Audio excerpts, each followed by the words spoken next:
Madam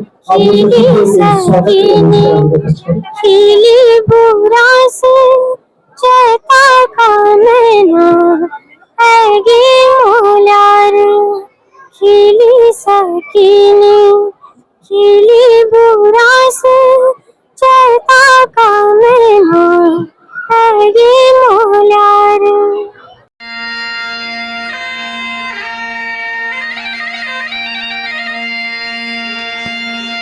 Phooldei पर्व उत्तराखंड का एक पारंपरिक बाल लोक पर्व है जो कि बसंत ऋतु के आगमन और प्रकृति के प्रति आभार व्यक्त करने के लिए चैत्र माह की संक्रांति को मनाया जाता है।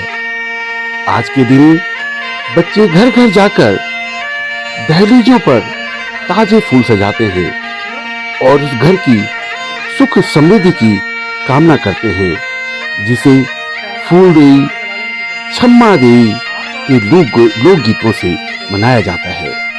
यह त्योहार प्रकृति, नई फसल, समृद्धि और सांस्कृतिक एकता का प्रतीक है। उत्तराखंड के पहाड़ों में यह पर्व अलग अलग नामों से पुकारा जाता है। गढ़वाल में फुलाड़ी, कुमाऊं में फूलदेई और जौनसार में गोगा माता। मैं सभी को फूलदेई फूल संक्रांत बाल पर्व की बहुत बहुत बधाई देता हूं। और सिन्नर गढ़वाल में आज फूलदेई बाल संक्रांत पर्व धूमधाम के साथ मनाया जा रहा है। आप देख सकते हैं कितनी भारी संख्या में छोटे छोटे बच्चे इस फूलदेई पर्व को लेकर उत्साहित हैं। तो मैं आपको बताना चाहता हूं कि पूरे विश्व में एकमात्र ऐसा त्योहार है जो कि पूर्णतः बच्चों पर आधारित है। और इसकी खूबी एक ये है कि बच्चे इसमें प्रत्येक घर की दहलीजों पर फूल रखते हैं और इसके एवज में लोग उनको पुरस्कृत करते हैं। ये बहुत ही पौराणिक परंपरा रही है और कहीं ना कहीं इसके पीछे बच्चों का शारीरिक विकास, मानसिक विकास को बढ़ाने के लिए ये पर्व आयोजित किया जाता है। इस पर्व को मनाने के पीछे बहुत सी कहानियां प्रचलित हैं, जिनमें एक कहानी में ऐसा कहा जाता है कि एक बेहद खूबसूरत कन्या एक गांव में निवास करती थी जिसका नाम फूलदेई था। वह फूलों से, जंगली जानवरों से और प्रकृति से अथाह स्नेह रखती थी। एक बार एक राजकुमार उस गांव की तरफ आया और उस कन्या पर मंत्रमुग्ध हो गया। उसने किसी तरह उस फूलदेई को विवाह के लिए मना लिया। यूं तो फूलदेई गांव नहीं छोड़ना चाहती थी, लेकिन राजकुमार की जिद की वजह से वो राजमहल की तरफ चल पड़ी। लेकिन वहां उसका बिल्कुल भी मन नहीं लगा। उसने अनुनय विनय किया वापस जाने के लिए, लेकिन ऐसा हो न सका और धीरे धीरे फूलदेई की तबीयत बिगड़ने लगी। एक समय वह ऐसा भी आया जब फूलदेई बहुत ज्यादा बीमार हो गई। राजकुमार उसे वापस छोड़ने के लिए तैयार हुआ, लेकिन तब तक बहुत देर हो चुकी थी।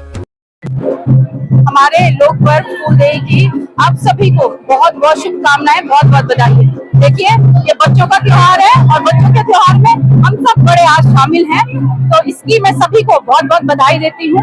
और जिस तरीके से आज अपना प्यार आप बच्चों को दे रहे हैं, वैसे ही आप, मेरा एक निवेदन आप सबसे कि जब आपकी दहली में किसी भी बच्चा, कोई भी बच्चा अगर फूल डालता है तो प्लीज आप उसको अपना बहुत प्यार और बहुत आशीर्वाद दें। ये देखिए, ये करने से हमारी संस्कृति को हम बढ़ावा देते हैं और हमारी संस्कृति को आज बच्चे आगे लेकर जा रहे हैं संस्कृति को। और जो ये आज सांस्कृतिक जो समिति है फूलदेई की, वो इसको प्रमोट कर रही है, तो उनको मैं बहुत बहुत शुभकामनाएं देती हूँ और हमारे आप सबको मैं बहुत बहुत। राजकुमार ने फूलदेई से उसकी अंतिम इच्छा पूछी तो उसने कहा कि मेरा अंतिम संस्कार या दाह संस्कार मेरी उसी डेहरी पर, उसी गांव में किया जाए। हुआ भी ऐसा ही। जब उसकी मृत्यु हुई तो राजकुमार उसकी शरीर को लेकर उसके गांव पहुंचा, वहां उसकी अंतिम इच्छा को पूर्ण किया। कहते हैं कि उस जगह पर बेहद खूबसूरत फूल खिले, जिन्हें हम फ्योरी कहते हैं। एक दिन राजकुमार के सपने में उनकी कुल देवी आई और उन्होंने कहा, जो फूलदेई से जो फूल खिले हैं उन्हें हर घर के दहलीज पे छोटे छोटे बच्चों के हाथों डलवा दो। सबसे पहले मैं समस्त प्रदेशवासियों को फूलदेई त्योहार की बहुत बहुत शुभकामनाएं देता हूं। और हमारे जितने भी वैसे तो त्योहार हैं वो देश में एक अलग मुकाम रखते हैं और पहाड़ की जो संस्कृति है इसका संरक्षण भी होना बहुत जरूरी है, क्योंकि इसी से हमारी दुनिया भर में पहचान है। यहाँ टूरिज्म के तहत कई देश विदेश के लोग आते हैं जो हमारी संस्कृति को जीना चाहते हैं, देखना चाहते हैं, उसमें शामिल होना चाहते हैं। फूलदेई त्योहार जो है ये तो इतिहास सभी को मालूम है इसका, लेकिन जो आज के परिप्रेक्ष्य में कहूँ मैं, श्रीनगर ने जो ये काम किया है इस संस्कृति को संरक्षित करने का, और बेहद जो जिस क्षेत्र में वो इसमें शामिल हो रहा है, ये सबसे बड़ी बात है। तो ये जिससे उन घरों के साथ साथ पूरे राज्य में सुख और समृद्धि आएगी। तब से इसने एक पर्व का रूप ले लिया। कुछ जगह फूलदेई को गोगा माता के नाम से पुकारा जाता है। कुछ लोग इस पर्व को कृष्ण और रुक्मणी से भी जोड़ते हैं।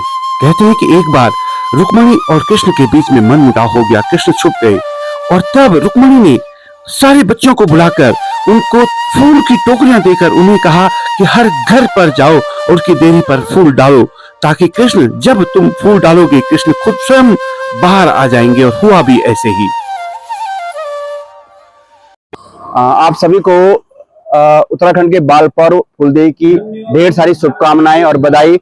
और जो ये आज आयोजन यहाँ पर हो रहा है, फूलदेई जो हमारी समिति है यहाँ पर श्रीनगर में, जो कई वर्षों से यहाँ पर इस बाल पर्व को मनाती आ रही है, और आप सबके सहयोग से इस बार ये फिर एक बार पुनः भव्य और दिव्य रूप से मनाया जा रहा है।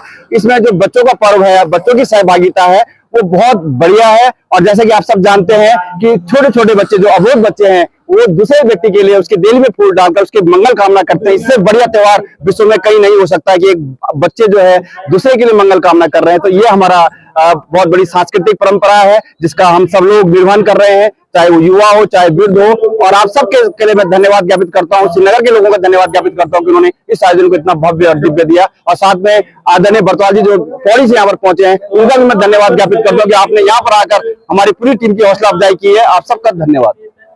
पहाड़ों से पलायन के दौर में धीरे धीरे यह पर्व विलुप्त होता जा रहा था, बल्कि विलुप्त हो सा गया था, क्योंकि गांव में बच्चे हैं ही नहीं। लेकिन श्रीनगर गढ़वाल, जो कि पहाड़ का एक केंद्र है, मुख्य केंद्र है, वहां पर एक संस्था है, फूलदेई सामाजिक एवं सांस्कृतिक कला समिति। उसने दिव्य और भव्य आयोजन करके इस पर्व को एक नया स्वरूप दिया है, एक नया उत्साह दिया है। आज इस शहर में लगभग 1000 से ऊपर बच्चे सज धज कर निकले हैं और एक संदेश दे रहे हैं पहाड़ों की समृद्ध लोक कला का, लोक परंपरा का।